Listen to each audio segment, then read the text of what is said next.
हुआ और बच्चे के लिए समझौते शुरू हुए, तब पता चला मुझे बहुत कुछ चाहिए। मैं जाऊं, बच्चे के लिए एक चीज पसंद आए और फिर वो पैसा देख करके लेकर के नहीं आऊं तो भैया माँ का दिल रोता है। और मैंने आपको फिर बताया ना, प्यार काफी नहीं है, केयर होनी चाहिए। मैंने सोचा, राष्ट्रपति के हमारे पास में न्यू फ्रेंड्स कॉलोनी थी, वहां पर बड़े पैसे वालों के बच्चे स्कूल में पढ़ा करते थे। मैं गई रिक्शे में बैठ के उस स्कूल, निशान तब 2 ही साल का था, पर मैं देखने गई कि इस स्कूल की फीस कितनी है। उस जमाने में 4,500 रुपये महीना उस स्कूल की फीस थी और अरुण जी की टोटल इनकम 10,000 रुपये थी, उसमें से 4-5 हजार तो खर्चा हो जाता था। तो 4,500 रुपये स्कूल की फीस हम हरगिज दे नहीं सकते थे। और वहाँ केयर का स्टैंडर्ड, केयर की आइडिया काम आता है कि मैं चाहती थी मैं वो 4,500 रुपये की फीस दूं और मेरी औकात नहीं थी। अपनी औकात से ज्यादा सोचना ही तो सपना होता है और अपनी ताकत से ज्यादा चाहना ही तो हिम्मत मांगता है। तो वो समझौते जो नहीं करते ना, उनको फिर भगवान ना सेलेक्ट करता है।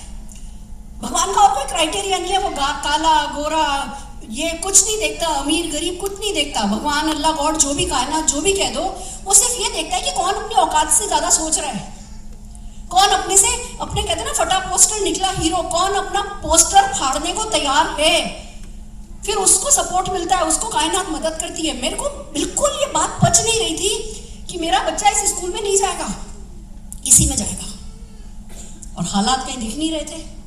देखो, एक बात और होती है, शादी से पहले तो माँ बाप समझते हैं बच्चा हमारी जिम्मेवारी है, सब करते हैं, उसके सारे लड़के के सारे शौक पूरे किए जाते हैं। उसको कार चाहिए, उसको स्कूटर चाहिए, उसको ये चाहिए। जैसे ही शादी हो जाती है उससे क्या चाहने लगता है, अब अपनी बीवी का खर्चा चलाए, अब अपने बच्चे का खर्चा संभाले, और नहीं संभाल रहे होते तो क्या करते हैं, ताने देते हैं।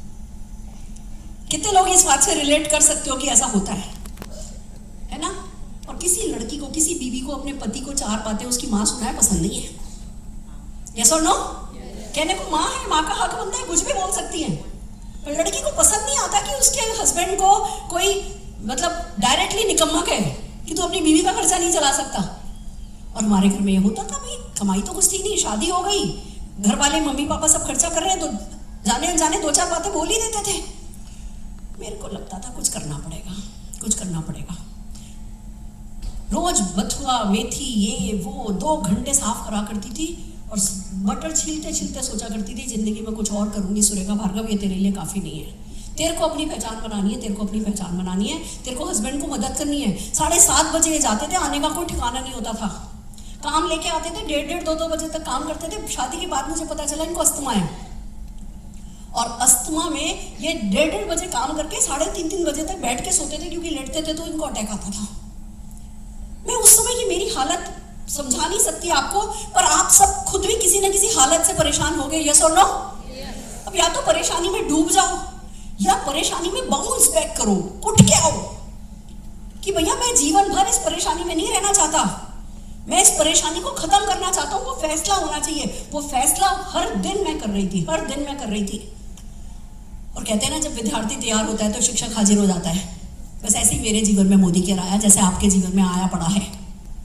फैसला किया कि भैया एक डूबते को तिनके का सहारा मिल गया था। मोदी केयर इतना बड़ा नहीं था, पर डूबते को तिनके का सहारा जरूर मिल गया था। यह समझ में आ गया था कि समीर मोदी जी हाथ बढ़ाए खड़े हैं और इनके हाथ को पकड़ लूंगी।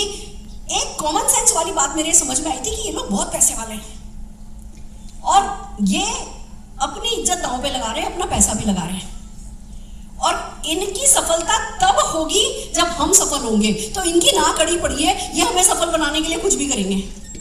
अगर हमने इनका हाथ पकड़ लिया तो बहती गंगा में हमारी भी नैया पार लग जाएगी। ये बात तो कॉमन सेंस है। इनको तो 400 रुपए से 65,000 करोड़ बनाना आता है, तो हमें नहीं आता तो क्या हुआ, इनको तो आता है। अपन तो इनके साथ बस लग लो। एक ही फैसला किया था जो मैं आपको बता रही हूँ, जिंदगी भर मोदी केयर का साथ नहीं छोड़ूंगी, बस, और कुछ नहीं।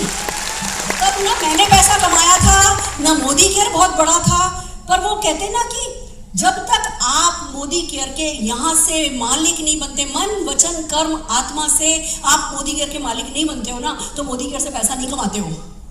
कोई और आपको नहीं बैठाएगा कि ये एमडी की कुर्सी है, इस पे बैठ जाओ।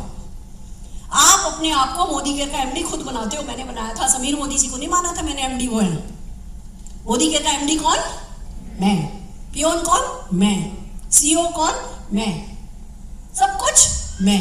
तो जैसे पहले दिन से मोदी केयर का अपने आप को मालिक समझा दोस्तों, तो आज यहाँ आपके सामने खड़ी हूँ। हम गए मोदी केयर की मीटिंग में, बच्चा मेरा छोटा सा था, इधर भाग रहा है इधर भाग रहा है, कोई मीटिंग ढंग से सुनी नहीं थी मैंने। फिर उसने कुछ सैंडविच खा लिया, उसको उल्टी हो गई, वो किसी को पकड़ के लाई, वो साफ साफ करवाई, बहुत कुछ हुआ उस मीटिंग में। और बस एक फैसला भी हुआ, सुरेखा भार्गव, कोई टाटा बिरला तेरे को गोद लेने वाला नहीं है, कोई तेरे को बंदूक का लाइसेंस मिलने नहीं वाला, तू जाके कोई बैंक लूट के ला नहीं सकती। और कोई अरुण भार्गव, मेरे हस्बैंड का नाम अरुण भार्गव है, कोई अरुण भार्गव भी ना तेरी नैया पार नहीं लगा सकेगा। देखो बुरा नहीं मानना, पिताजी कहते थे बेटा शांत रहो हम कर लेंगे, अरुण जी कहते थे सब हो जाएगा, मैं हूं ना। एक समीर मोदी जी पहले थे जिन्होंने बोला था कि तुम हो ना, तुम कुछ कर सकते हो, मैं तुम्हारा साथ दूंगा, करके दिखाओ। करा बिजनेस शुरू, 1250 रुपए की ज्वाइनिंग थी, आप लोग किस्मत वाले हो, फ्री की ज्वाइनिंग होती है। 8 प्रोडक्ट थे खाली, और ये ऑनलाइन कुछ नहीं होता था।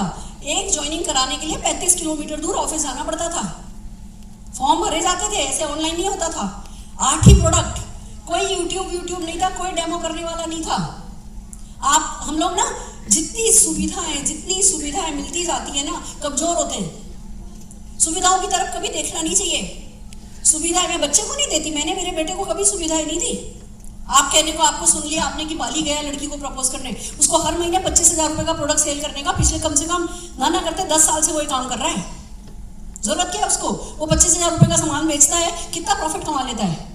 वो पॉकेट मनी, उस पहले जिस दिन से पॉकेट मनी का डिसाइड हुआ ना कि भैया बच्चों को पॉकेट मनी दी जाती है, मैंने कभी पॉकेट मनी दी नहीं। मैंने बोला पॉकेट मनी चाहिए अनलिमिटेड दूंगी। पहले उसका 5,000 रुपए की सेल का टारगेट था, फिर उसका 10,000 रुपए की सेल का टारगेट बना, अब उसका 25,000 रुपए की सेल का टारगेट है। तुम 25,000 रुपए का प्रोडक्ट सेल करो, फिर मेरे से भली लाख रुपए पॉकेट मनी ले जाओ, कोई गिनती नहीं है। सारे बैंक, सारे पासवर्ड सब उसको पता है, सारे क्रेडिट कार्ड का सप्लीमेंट्री उसके पास है। होता क्या है, हम संस्कारों से पहले सुविधाएं दे देते हैं तो बच्चे बिगड़ जाते हैं। तो पहले सही संस्कार दो और फिर सुविधा दो। वही मैं बिजनेस में भी कहती हूँ कि पहले संस्कार पाओ, इस बिजनेस के संस्कारों को समझो और फिर सुविधाओं की बात करो तो मजबूत बनोगे। फिर कोई भी परिस्थिति आ जाए ऐसे ढीले नहीं पड़ोगे। चलो इसी बात पे एक आपको किस्सा सुनाती हूँ, सही किस्सा है, सच्चा किस्सा है। एक व्यक्ति जिसका कि बहुत बड़ा Guinness book of world record में इसका नाम है, बहुत बड़ी नर्सरी है इसकी, वर्ल्ड की सबसे बड़ी नर्सरी है, सबसे ज्यादा वैरायटी के पौधे इसके पास लगे हुए हैं। और हर पौधा, एक या दो पौधे नहीं, हर पौधा जो इसकी नर्सरी में लगा हुआ है, हर पेड़ जो इसकी नर्सरी में लगा हुआ है, वो बाहर के किसी भी पौधे से अच्छा है। मान लो कोई एक पौधा है जो इसके पास भी लगा है, दूसरों के पास भी लगा है, इसी का बेस्ट है। तो बेस्ट प्लांटेशन के लिए इसको Guinness book of world record में इसका नाम है। अब जब इसका इंटरव्यू लिया जाता है तो इसे पूछा जाता है हर बार, भैया एक पौधा अच्छा निकला है, 2 पौधे अच्छे निकल आए, आप करते क्या हो, आपके सारे प्लांट इतने अच्छे कैसे होते हैं? जवाब सुनो। मैंने आप लोगों को यहाँ सुविधा देने के लिए नहीं बुलाया है। इस मीटिंग में आपको कोई शॉर्टकट, कुछ इजी तरीका नहीं बताने वाली। शॉर्टकट जरूरत भी नहीं है जिंदगी में। जो तरीका मैं बता रही हूँ वो श्योर शॉर्टकट है, वो श्योर शॉर्टकट है, यानी गारंटेड सक्सेस है, पर छोटा नहीं है। सुनो, उससे हर इंटरव्यू में पूछा गया कि करते क्या हो। उसने कहा मैं मेरे पौधों को पानी नहीं देता और मैं रोज मेरे पौधों को मारता हूं। पागल हो, बिना पानी के पौधा कैसे होता है आपका बड़ा, कि जब वो पौधा लगाया जाता है मैं उसको पानी नहीं देता, मैं उसके थोड़ा दूर ऐसे गड्ढा करता हूं, उसमें पानी देता हूं, गहरा गड्ढा करके उसमें पानी देता हूं। अब पौधे की जड़ है, जड़ को पानी चाहिए, उसको नीचे से खुशबू आ रही है कि दूर पानी है, तो वो जड़ क्या करेगी, उस पानी तक जाएगी। तो क्योंकि मैं पेड़ों में पानी नहीं देता, मैं दूर पानी देता हूं, गहरा पानी देता हूं, वो जड़ें उस पानी को लेने के लिए गहरा जाती हैं, इसलिए मेरे पेड़ मजबूत होते हैं। और जब पौधे लग रहे होते हैं, जब पौधे बड़े हो रहे होते हैं, तो न्यूज़पेपर लेकर के हमारे पौधों को मारा जाता है। तो जब वो मारते तो वो मजबूत हो जाते हैं। तो जब आंधी थपेड़े आते हैं, हमारे पौधे उसको सहने के लिए तैयार होते हैं। यही मेरा स्टाइल है। मेरी सक्सेस का सीक्रेट ही ये है, इसको कहते हैं टफ लव। अपने आप से भी प्यार करो ना, तो जरा थोड़ा निष्ठुर प्यार करके देखो। खुद का लाड़ लड़ा करके क्या मतलब है? वैसे भी कितने लोग फूलों की सेज पर बैठे हो, और कितने, अगर आपको रोज फूलों की सेज पर बैठाएं, कितने लोगों को पसंद आएगा? कुछ पसंद नहीं आएगा। हम में से किसी का दिल अब खुश नहीं होना जब तक कि हमें बहुत बड़ी सफलता नहीं मिल जाए। यस और नो? देखो पहले के जमाने में तो सफलता होती क्या है, किस चिड़िया का नाम था, हमें पता ही नहीं था। अब तो हमने मर्सिडीज खरीदी है तो अब हमें अगली मेबैक चाहिए। यस और नो? आज मैं मर्सिडीज में आई हूँ अवनी जी एंड परमार जी की, पर बताओ क्या मर्सिडीज में खुश हो जाएंगे? या अगले 20 साल इसी मर्सिडीज से चला के खुश होंगे? नहीं। तरक्की चाहिए, दुनिया को मिल रही है तो हमें क्यों नहीं मिले? तो मेरे को ये समझ में आया था कि सुरेखा भार्गव, अपने साथ निष्ठुर प्यार करो, सफलता आएगी और गारंटेड आएगी। तो दोस्तों क्या हुआ, बस बिजनेस करना शुरू किया। पहले दिन हम बिजनेस वो किट लेकर के आए, टेबल पे प्रोडक्ट खोले, 8 प्रोडक्ट थे। 8 प्रोडक्ट में से 25 डेमो पहले दिन किए थे। क्या किया? 25 डेमो टेबल पे रख करके 8 प्रोडक्ट से। कैसे? तब टॉयलेट क्लीनर नहीं लॉन्च हुआ था, स्टेरी क्लीन था और वंडर ड्रॉप था। हमने स्टेरी क्लीन और वंडर ड्रॉप दोनों को मिला करके टॉयलेट क्लीन करके देखा था कि इससे टॉयलेट बड़ी अच्छी क्लीन होती है।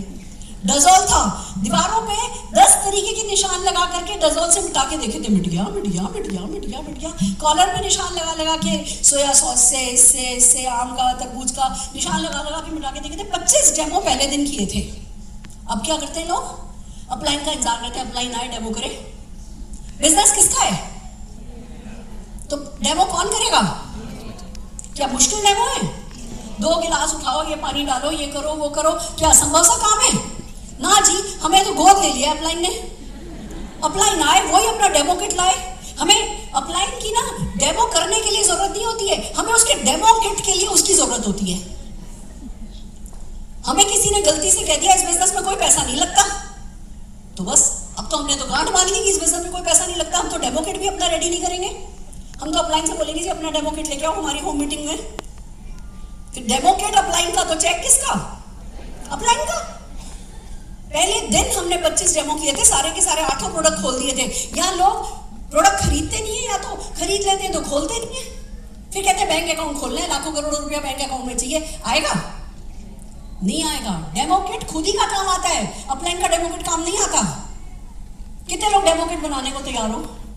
कितने लोग 25 डेमो करने को तैयार हो? अब तो सब यूट्यूब पे से सीखने सिखाने को तैयार है।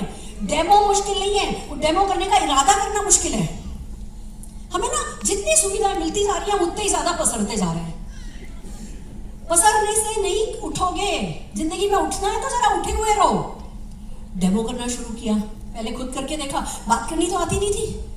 अब मैंने क्या किया, जो मैंने किया वो मैं आपको सिखा रही हूँ, और ये 100% वर्क करता है। मेरे को ना तो बात करनी आती थी, ना मेरे को हैंडशेक करना आता था, ना मेरे को कपड़े पहनने आते थे, ना मेरे को बाल बनाने आते थे। अभी भी नहीं आते, अभी भी मैं जैसी हूँ वैसी की वैसे आ जाती हूँ। मैंने कुछ आंख पे कोई मेकअप नहीं किया है, ठीक है भैया, पहले भी मैं ऐसी थी, अभी भी मैं ऐसी हूँ, ये मेरा अपना स्टाइल है।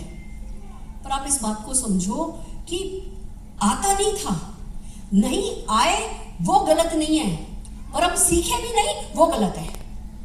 हम सीखने को तैयार नहीं हो वो बहुत बड़ी गलती है। हमें सीखना गारंटेड पड़ेगा इस बिजनेस में। सीखने के लिए बिना पैसा नहीं आएगा। लर्न नहीं करोगे तो अर्निंग नहीं होगी, बदलोगे नहीं तो बैंक स्टेटस बदलेगा नहीं।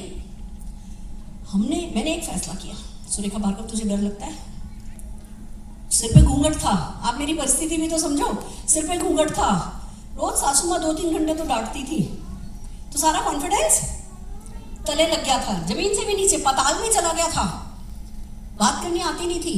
मैंने एक फैसला किया, बाहर की दुनिया में मैं बात नहीं कर सकती, पर मेरी कल्पना शक्ति में तो मैं काम कर सकती हूँ। मैं आप सबको सिखाती हूँ, आपको जब भी मौका मिले ना, विजुअलाइजेशन में एक्शन करो। हम क्या करते हैं, जब विजुअलाइजेशन करने को कहते हैं तो हम कैसे विजुअलाइज करने लगते हैं? गाड़ी आ रही है, ये हो रहा है, घर बन रहा है, अचीवमेंट को विजुअलाइज करते हैं, वो भी करना है, पर एक्शन को भी विजुअलाइज करना है। मेरे को विजुअलाइजेशन की ताकत बड़ी जल्दी समझ में आ गई थी। मैं आज आपको वो ताकत सिखा के जाना चाहती हूँ। मुझसे किसी ने कहा कि इस बिजनेस में बड़ा सोचने वाले लोग सफल होते हैं। जो बड़ा सोचते हैं, बड़ा बोलते हैं और छोटे छोटे एक्शन लगातार करते हैं, वही लोग सफल होते हैं। अब तुम बड़ा सोचो। तो मैंने कहा अच्छा ठीक है, मुझे हस्बैंड को, अभी उनके पास स्कूटर है, मुझे कार दिलानी है। कहने लगे कौन सी कार? मैंने कहा मारुति 800। चले गए तुम नहीं सफल होगी, मारुति 800 का ख्वाब देखोगी तो सफल नहीं होगी, बड़ा सोचो। अब मेरे को किसी बड़ी कार का नाम ही नहीं पता था, नहीं होता ना शुरू में, किसको पता होता है, आजकल तो फिर भी बहुत टीवी पे एडवर्ट आते रहते हैं, तब तो वो सब भी नहीं था। फिर मैंने किसी से पूछा कि अच्छा मुझे बड़ी गाड़ियों के नाम तो बताओ 2-4, तो किसी ने बोला मर्सिडीज बेंज। मुझे आज भी मर्सिडीज की स्पेलिंग लिखनी नहीं आती, मैं 3 मर्सिडीज खरीद चुकी हूँ। किसी ने बोला मर्सिडीज बड़ी होती है, मैंने ऐसे छोड़ दिया, इनका मेरे को मेरे हस्बैंड को मर्सिडीज कार दिलानी है। बस मैंने इतना पूछा था कितने की आती है, तो लगे सबसे लोअर वाली 32 लाख रुपए की आती है। मैंने कहा 32 लाख। मैंने जिंदगी में, मेरी मम्मी की सैलरी घर में आती थी 13,000 रुपये, पापा की सैलरी बैंक में जाती थी, 13,000 रुपये से ज़्यादा देखे नहीं थे। एक दिन मेरी सासू माँ ने मुझे बुलाया कि जरा ये दराज निकाल, इसके नीचे वाली भी दराज निकाल, इसके नीचे वाली भी दराज निकाल। पीछे एक छुपा हुआ दरवाजा था, उसके अंदर उनकी पोटली रखी थी कि पोटली बाहर निकाल। वो पैसा मैंने गिना था, 1.25 लाख रुपया था। तो मैंने जिंदगी में 1.25 लाख रुपया इकट्ठा देख रखा था, बस इससे ज्यादा मैंने देखा नहीं था। और 32 लाख क्या बचा पाना आसान है? 100 रुपया मुझे पॉकेट मनी मिलती थी उन दिनों। मोदी घर से कोई चेक तो आना शुरू नहीं हो गया था, और ये कह रहे जी बड़ा बोलो। मैं मेरे हस्बैंड के पास गई, मैंने कहा ये कह रहे बड़ा बोलो बड़ा बोलो, कितना बड़ा बोलूं?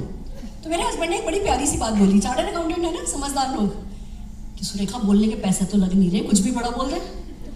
तो इन्होंने मुझे धक्का मारा, मैंने पता क्या बोला, मुझे हिंदुस्तान की 100 सबसे रईस औरतों में शामिल होना है। बोलने में क्या जाता है, मैंने बोला मुझे हिंदुस्तान की 100 सबसे रईस औरतों में शामिल होना है, बोल दिया। लोग भी हंस लिए, हम भी हंस लिए, पर पता है मन में क्या बात आई, हो गया तो हम क्या करते हैं, तो सबके जीवन में होता है, कैसा नो, नहीं चला तो, नहीं हुआ तो लोग क्या कहेंगे, तो ऐसा क्या होगा, तो वैसा क्या होगा, तो नेगेटिव हम करते हैं। मैंने बस इतना ही किया, वो तो पॉजिटिव किया। चल गया तो, सुरेखा भार्गव तेरी कार आ गई तो, तूने हस्बैंड को कार गिफ्ट करी तो, तेरे को हर साल विदेश यात्रा जाने का मौका मिला तो, तेरे बैंक में 1 लाख रुपया हुआ तो, तेरे को 1 लाख रुपए का चेक आया तो, ये तो बड़ी प्यारी चीज है। पॉसिबिलिटी थिंकिंग में लगे और बोल दिया, मुंह से निकाल दिया, 100 सबसे रईस औरतों में शामिल होना है, फिर अपनी बोली हुई बात को सीरियसली ले लिया। अब एक बात ईमानदारी से बताओ, एक सिंपल हाउसवाइफ, 2 साल का बच्चा, सिर पे घूंघट, बिल्कुल कॉन्फिडेंस नहीं, बोलना आता नहीं, क्या हिंदुस्तान की 100 सबसे रईस औरतों में शामिल होने लायक उसकी औकात है? उसकी नहीं है औकात, पर ऊपर वाले की औकात है। हम ये बड़े काम खुद नहीं करते, कोई बड़ी सफलता हम में से कोई भी अगर कहना कि ये सफलता हमने पाई है तो गलत है। ये सफलता हमने नहीं पाई, हमने सिर्फ चाही, इतनी चाही कि हमें गर्मी चढ़ गई। वही ना, गर्मी जुनून में होती है, जुनून की हद को पार कर लिया हमने, किसी भी सच के ऊपर अपने सपने को रख लिया हमने, और पागलों जैसे कोई मजाक बनाएगा, कोई कुछ बोलेगा कि परवाह किए बिना, जैसे किसी लड़की से प्यार हो जाता है तो हम डरना भूल जाते हैं ना कि इसका बाप पुलिस में है, फिर हमें डंडे से डर लगता है। प्यार हो गया तो प्यार हो गया, भी जाएंगे लड़की को बार बार प्रपोज करेंगे, फिर डंडे का डर नहीं लगता ना।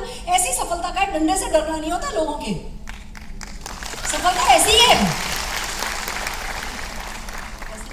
गरम गले पे ना पानी पीती नहीं हूँ मैं, जब तक कि बहुत ही हालत नहीं खराब हो। गरम गले पे पानी पियो ना और गला खराब होता है। मैनेज नहीं हुआ तो मांग लूंगी, ठीक है? हाँ जी, तो आप समझो इस बात को कि तो हमने पॉसिबिलिटी थिंकिंग करनी शुरू करी, और 100 रईस लोगों में शामिल होने लायक तो एक्शन कुछ इस बिजनेस में है ही नहीं। इस बिजनेस में तो एक्शन तो वही है भैया, जाओ जाके डेमो करो, जाके लोगों को प्लान दिखाओ, होम मीटिंग कर लो। इतनी छोटी छोटी चीज और जी करोड़ों की बातें, दिमाग को पचना है मुश्किल है, डेमो करना मुश्किल नहीं है, होम मीटिंग करना मुश्किल नहीं है। ये बात पचना कि होम मीटिंग करके करोड़ों के चेक आ जाएंगे, ये मुश्किल है। तो भी ये लोग भैया कहते थे हफ्ते में 1 दिन ऑफिस आओ, हफ्ते में 1 दिन ऑफिस आओ, हम आपको सिखाएंगे। हम जाने लगे। मैं आपको बता दूं 35 किलोमीटर दूर था मेरे घर से। मैंने एक नियम बनाया, वो नियम आज तक कंटिन्यू है, मैं हफ्ते में 1 दिन जरूर ऑफिस जाऊंगी। एक डे फिक्स कर लिया, एवरी वेडनेसडे ऑफिस जाऊंगी। आसान नहीं था, सर्दी में सर्दी ज्यादा, गर्मी में गर्मी ज्यादा, बरसात में बरसात ज्यादा, बच्चे को लेके जाना होता था। स्कूटर पे छतरी लेके बैठी हूँ, चुन्नी से बच्चे को बांध के बैठा करती थी। कभी कभी बारिश, छतरी लेके जाती थी, बारिश में मैंने स्कूटर पे छतरी में रखी है, बच्चा गीला नहीं हो जाए, बच्चा भीग नहीं जाए। पर गई हर हाल में, वेडनेसडे फिक्स किया तो हर वेडनेसडे गई, कुछ भी हो जाए। बच्चे को लेके जाती थी और ऑफिस में ट्रेनिंग रूम में बच्चे अलाउड नहीं थे। क्या ये कारण काफी नहीं है मोदी केयर छोड़ देने के लिए? मेरे पास छोटा बच्चा है और ट्रेनिंग रूम में तो बच्चे अलाउड नहीं है। ऐसे तो 10,000 कारण थे मोदी केयर छोड़ देने के लिए जो मेरे जीवन में आए, आप सबके जीवन में आएंगे। किसी भी एक कारण को बड़ा बना करके छोड़ दोगे तो छोड़ दोगे। मैंने एक ही बात सीखी थी, बहुत बड़ा समुद्र भी नाव को डुबो नहीं सकता, पर नाव में छोटा सा छेद हो जाए तो थोड़े से पानी में डूब जाती है। आप कंकड़ों में चल सकते हो, पर जूते में कंकड़ चला गया तो चलोगे नहीं। तो एक चीज की गांठ बांधी थी, मैं कहूंगी आप भी बांध करके चलो। बाहर की दुनिया में कितनी भी नेगेटिविटी हो, वो नेगेटिविटी अंदर नहीं आने देनी है। ऐसे कुछ भी नेगेटिविटी आती थी ना, ऐसे करके झाड़ देती थी। मुझे पता था कि ये सुरेखा भार्गव अगर नेगेटिव हो गई तो तू डूबने वाली है। कोई क्रॉस लाइन मिला, बकड़ बकड़ बकड़ बकड़, ऐसा मेरा तो टर्नओवर पहले इतना था, अब इतना टर्नओवर हो गया। एलर्जी, कोड़ की बीमारी है, इसको दूर रहो, फट से दूर होने का, बात ही नहीं करने की। लोग होते हैं अपने डाउनलाइन से तो पॉजिटिव बात करते हैं और आपसे मिलेंगे तो और तुम्हारा कैसा चल रहा है, कितने का चेक आया, मोदी के लॉयल्टी ऐसा वैसा चेंज हो गया, ये हो गया वो। कोड़ी है, दूर रखो। मैं आपको एक बात बताती हूँ, अगर मेरे पापा भी नेगेटिव बोले ना मोदी केयर के लिए तो मैंने थोड़े समय पापा से बात करनी कम कर दी थी। वही चलेगा। हम जीवन में बहुत लोगों को बहुत रिस्पेक्ट देते हैं, चाहे वो अपना अपलाइन ही क्यों नहीं हो। अगर कोई मोदी केयर के लिए नेगेटिव बोल रहा है तो कोड़ी है वो, दूर हो जाओ, क्योंकि वो आपके जूते में कंकड़ डलवाएगा। फिर बाहर कोई आपके लिए फूल भी सजा देगा ना, आपके काम नहीं आएगा, आपको पत्थर चुभेगा।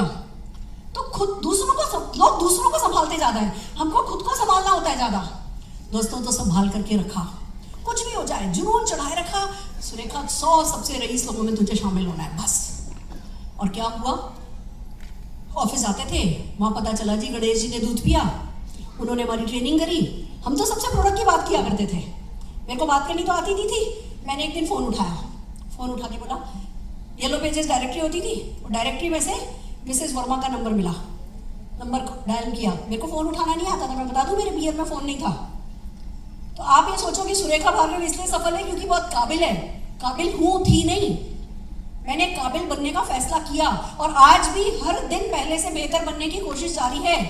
This is just the beginning. तो मैंने कॉल किया, नमस्कार जी, क्या मैं मिसेस वर्मा से बात कर सकती हूँ? कि मिसेस वर्मा को मरे तो 10 साल हो गए, आपको किससे बात करनी है? फोन रखा, गहरी सांस ली, फिर सोचा शाबाश, फोन तो बड़ी अच्छी चीज है, कोई फोन में झापड़ तो लगा ही नहीं सकता। चल सुरेखा भार्गव, दिन में 1 घंटे का नियम बनाया, 1 घंटा। सुबह सब काम वाम निपटा के 11 बजे बच्चे को